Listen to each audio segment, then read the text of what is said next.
Hi there, Steph. Thank you so Hi. much for joining us on this Zoom call. Steph, Good morning.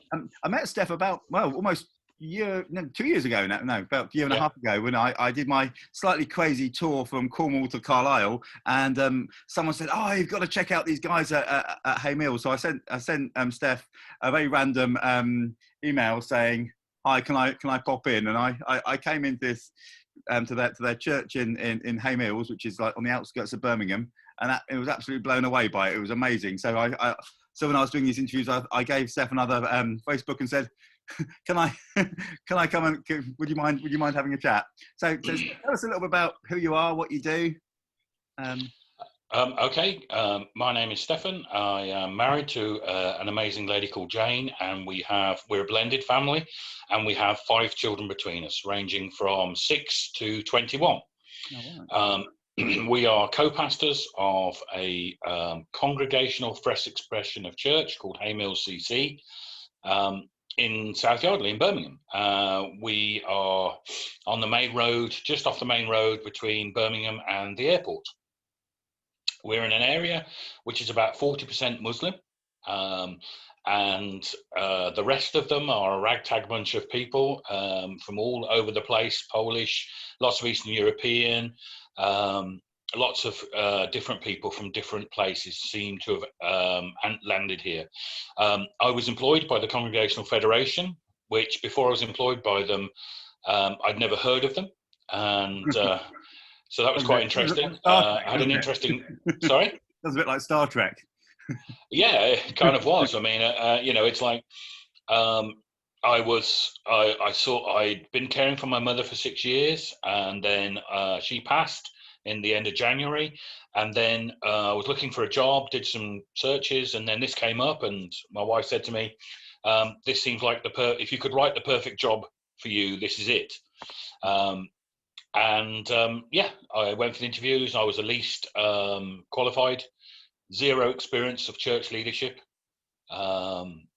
zero experience of preaching, all that kind of stuff. I'd led Bible studies, and I'd led a few prayer meetings, a prayer group for about a year. So I felt completely underqualified. But anyway, got the job through God's grace, and really kind of knew this was God putting me in this position. And all the way through, we've been going almost 6 years now. All the way through, I just keep saying to God, open a door, make this happen, help us in this situation. And really, prayer has been the backbone of this ministry. And that's been really important, to focus on praying and listening to God, as well as telling him about how you're feeling. I was employed for about 3 years by the Confed. About 9 months before the end of those 3 years, I was taken to the CEO and said, "You've either got to become an independent, self-governing, self-financing church in 9 months, or you can fold." Which, without any warning, by the way, I was just summoned up to the head office and I was told this. Very gently, very nicely, very respectfully, but the funding is going to end in 9 months. So we set about, this task. We said, what do we have in hand when we first started? And my wife had been a stay and play play group leader, so we started Little Sheep Stay and Play, and we got some mums, some dads, some grandmas, some granddads come along with their kids, and that's how we started. We started building relationships. One of the key things I did was we were set back about 25, 30 feet from the actual road, and it's like a rat run where you go from one major road to another major road, so people are usually just zooming by, but there are some people walking by. So what I did was a really highly technical evangelistic tool. I grabbed a brush and I swept the drive, and I just kept sweeping the drive day in, day out, for an hour or two, just kept sweeping the edge of the drive and talking to everyone who went past. Trying to kind of gather what people knew about the church, most people didn't even realize it was a church. And then people who did realize it was a church thought it had been closed for years. It had only been closed for 3 years. One guy said, I didn't even know it was a church. I've lived around the corner for 35 years, and it's never been opened. So even though my wife and I lived 5 minutes walk around the corner, I took my big blue tub of a car, because I've got a 7-seater, and I parked it on the drive, and I opened the doors, the outer doors, and then kept the inner doors locked, just in case. So, but then people would just come and start knocking on the door. And my wife and I were like, yeah, come in, have a tea or a coffee, and she'd make cake, and you've experienced that that kind of welcome. It was brilliant. It really was, yeah. Yeah, I mean, and that kind of developed, and my wife has a real gift for hospitality. You know, I don't do so well with the humans. So, and I've been told that quite a few times by a few people. But she is brilliant. She's a real people person. She's got great hospitality. She's got the gift of hospitality. And we looked at that. She's great at baking, and it's like, what can you do? We went to a course a couple of years ago, and this really intelligent man of God from Nigeria said to us, we were talking, he said, the first thing you have to ask yourself is, what do you have in your hand? And we thought back about what we did, and we realized that's exactly what we did. What did we have in our hand? We had 2 people who were available, and I was getting paid part-time, and my wife wasn't getting paid. So, and that's still, my wife is now getting paid part-time, and I'm getting paid even more part-time. And we're still on the same wages as we were coming up to 6 years ago. Yeah. So if you want to do this for money, then you're kidding yourself. You have to feel a real call of God. You have to know you're being planted in that place, whether it be in a building or just in a community. And reaching out to people and being hospitable is, I think, one of the key things that we did that really helped us. So the start of Hay Mills was the fact that you were placed into a church that had been redundant, and you were given 3 years more or less to bring it to life, and they more or less stopped your funding, and you managed with the congregation you planted in 3 years began to hold it all. What's the word?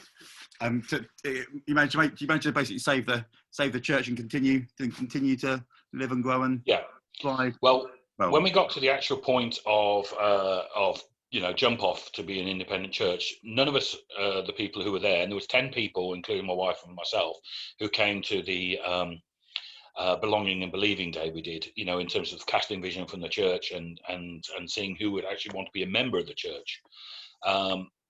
Now, 9 of those people, including my wife and myself, are still with us. One decided to move away because of her mum's health reasons.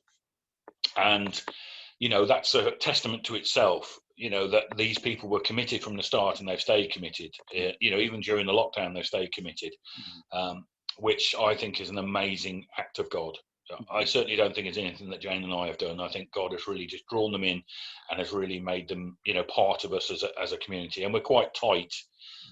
We don't have our own kind of language and hand signs kind of thing, but we're quite tight together. And you've met some of them, and you can tell. Like family. It felt like a welcoming family. Yeah. I mean, one of the things we wanted to do was, when we had the church building, I mean, the heating was not working, so I spent almost £6,000 worth of Confed money getting 2 forced air heating blowers, replacing 2 of the 3 that were broken or redundant. And what that's done is mean that it's, when those are on, within half an hour, the big high ceiling building is warm. And I think I'm not sure when you came in, I can't even remember, that seems like 300 years ago, but it's warm, even if you have the doors open, it's warm. Heat wave, so I didn't see the heating, but yeah. No, but yourself, Andy, if you go into a church building and it's cold, or it feels coldy, it doesn't feel welcoming. So we wanted to have it nice and welcome in terms of that. We spent a lot of time making the inside the front end look more like somebody's living room. So we've got tables, we've got settees, we've got lots of things on the wall, artwork we've done over the years. And then the far end, we've got the pews, which were just literally thrown up the top on the platform. We brought them down, we put them on the side as chairs, so that's, nice. We've got more kind of some posters up about Jesus and stuff like that. so people know that kind of end is the churchy end, but it doesn't really, when we're doing, let's say, a stay and play, the whole building, we have a building that's about 30 foot wide by about 50 foot long. And then there's a couple of small rooms and a small little tiny kitchen, to say the least. And, you know, and that's the room we have, and that's what we've used. We've taken what God has given us and used that. Yeah. When you said about what's in your hand, I was reminded it's probably where the guy got it from about Moses, and they ask him what's in his hand. Yes, he has a stick. But when you read the Bible, this stick is used like amazingly. It becomes a snake. It's the Red Sea. Does that? You know, I guess it's about what God, you know, God being faithful with what He's given you. But yeah. And I was going to say, and so you've been running for 6 years, and you've seen people come to faith, haven't you? And you've seen yes, we've what's great. Certainly, 2 of the members have come to faith. Sorry, 4 of the members have come to faith, and one was already, I would say, a real on fire Christian, and a couple of others have had their faith really renewed. Nice. I mean, in the first, before obviously the lockdown, in the first 18 months, I baptized 13, 14 people. Yeah, I mean that's really exciting. So that's, really. well, I mean, some of them we baptized in a 10-foot paddling pool on the front drive. Yeah. With cars going past and people going past and just stopping, you know, as a witness to the community. So people in the community are like, well, what on earth is going on there on a Sunday? Yeah. You know, they've got a big paddling pool, they've got 3 women, and this big tall dude is dunking them in the water. So we managed to get a grant, and we've got a proper mobile baptistry now, a proper wooden thing, which is brilliant. And I mean, the Easter before last, I baptised a lady and her stepmom. She was 66 and her stepmom was 76. And I baptised them on the Thursday before Easter because they were going to do an Easter service baptism, but they got a bit kind of worried about it and, you know, and fretting about it. I was like, forget that. Instead of the Sunday, we're going to do it on the Thursday during the day. I'll tell the members, anyone, are you right with the members coming yet? So about 6 or 7 of the members came, and a couple of their friends turned up, and we just did it on a Thursday lunchtime. Yeah. You know, because the most important thing is the baptism rather than the showy thing of it. So it's not necessarily that has to be the be all and end all. Yeah, I think there's something quite exciting about the fact that actually real people people getting baptized, people making commitments, people making a public statement of their faith. I kind of think we often hear about churches growing, which is lovely. But then when you start chatting to people, you realise, oh, actually what's happened is like 2/3 of the people have come from some flashy church up the road to this church. Yeah. And all it is this really people becoming Christians, or is it just growth through transfer? But actually hearing ordinary people who weren't connected to any local community, Christian community, finding Jesus or making a recommitment to Jesus, you know, getting baptized and following him is what it's about, rather than a bit church hopping, you know, which I think is really exciting. And the other thing that really excited me is that whole idea of a blank canvas, you know, that sort of idea that you had a church that was open, and a church building, and you just said, well, actually, what would the kingdom of God look like? Or how could the kingdom of God look like for the people here? What has God given us? and just faithfully did it. And it wasn't like through, I don't know, sort of anything that was, I can't remember the right word really, unusual or weird. It was actually just faithful obedience, human relationships, loving people, welcome stuff. Actually, most people in most places could do. It's just about the incredible thing is the fact that you're actually doing it, you're making it work, you're being faithful. I think it's the key. I think it is the big thing is probably your obedience. Really, is the thing that makes it exciting. You know, and actually, I mean that's a kind of word that makes my knees go weak. Obedience. It's a scary word. It is. I mean, but what I'm saying to you is, you know, there's 2 things we really did, which I think were foundational. One was change the name from Hay Mills Congregational Church to Hay Mills CC. Yeah. Now people then are inquisitive and say, what does the CC mean? Yeah. And we said, well, what does it mean to you? Yeah. So some people have said, oh, it's community church, you know, it's a children's church, or it's a community centre, or, I mean, one guy actually rocked up and tongue-in-cheek said, well, where, you know, Mill CC, where's the cricket pitch then? Because he was like joking about it. Yeah. But what it did was it set the tone of two things. One, it isn't just a church in terms of that's what even though when you walk in, on the top, on the back, there's a massive painted sign that says Jesus is Lord. Yeah. So there's no question. There's a Celtic cross on the outside of the build. I mean, at the front. So there's no thing. So and then also I put up posters like "It's church, Jim, but not as you know it." Things like that. Please start a federation. Yes. But the second thing we did was when we started to kind of formulate, our core values and our aims.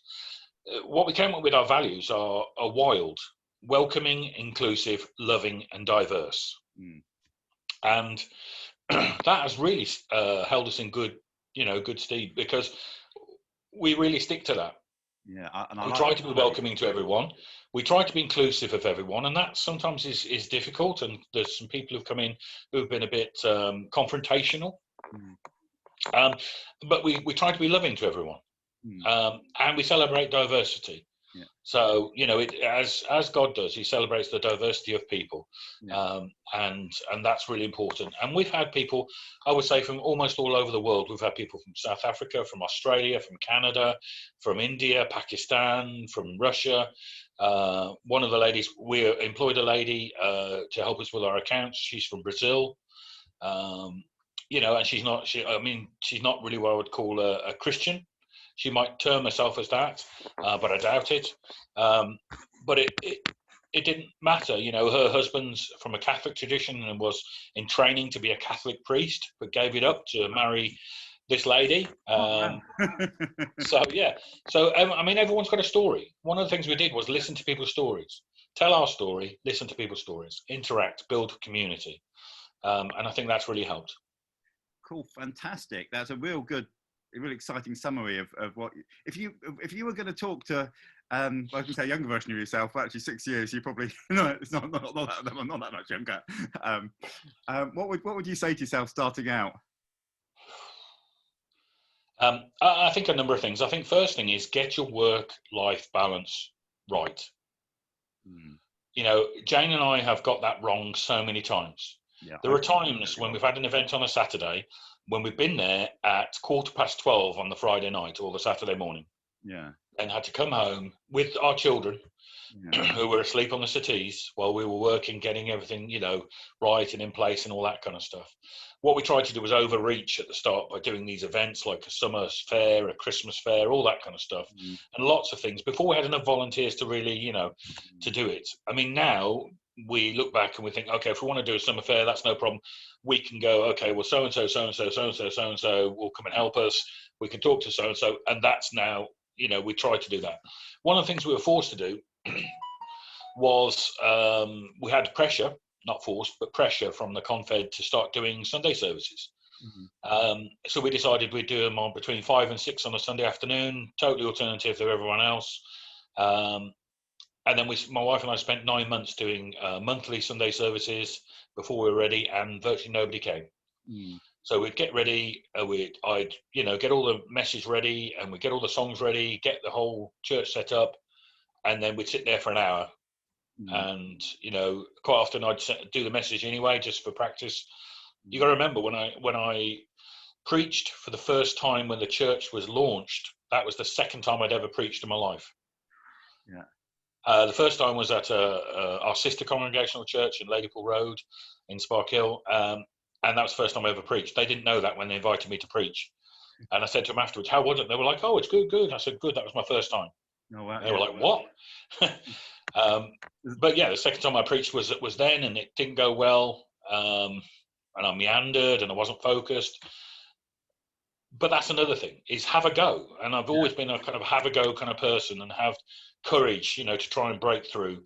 And what I've been told is I take what might be obstacles and I turn them into opportunities. I have a mentor who was in the Church of England for 30 years. And that's one of the key things. I had a mentor, and he's stuck with me all the way through, and he has guided me. He's, he lives in Manchester, so it's like a phone thing. And he has guided me and counseled me and lifted me up, so many times when I've just been, the September before last, we were expecting a grant and that ran out, and my wife and I didn't get paid. And we weren't sure how we could survive, how we could pay our rent. So we managed to pay the rent and the bills, but we had no money for food. So I had to quickly stop all I was doing, put out 6 applications for funding for the church. We couldn't pay our bills, at the church, because we didn't have any money coming in. So did that. We told the church members and some people, and they came forward with money and food, and people said, I've transferred £200 into your account, and eventually, and then I applied for a grant for our wages. So we ended up getting 2/3 of our wages in donations, and then we ended up getting our full wages from this grant. So not only did, even though we carried on, you could see the next Sunday, after we get paid in the week, the next Sunday, you could see the members, turning up to say, well, are Stephen and Jane going to turn up? Is the church still going to be running? And we did. Turned up, church was down there, full Sunday service, full message about faithfulness, about trusting in God's provision. And that was a great witness to them. And they from then, they were just like stunned. And I think that's why they're even more committed now, because they realise they've got 2 leaders who are faithful, and you might term obedient, and who believe and trust that God is going to provide for them. Amen. And I think it's almost you become the message, actually. And I think actually who you are speaks even louder than what you say. So brilliant, fantastic. Thank you so much, Stephen. That's been brilliant. That's been cool, and we've got loads of exciting scriptures in there as well, which is great. So thank you and bless you. That's been amazing. Thanks, Andy. Yes, bless you.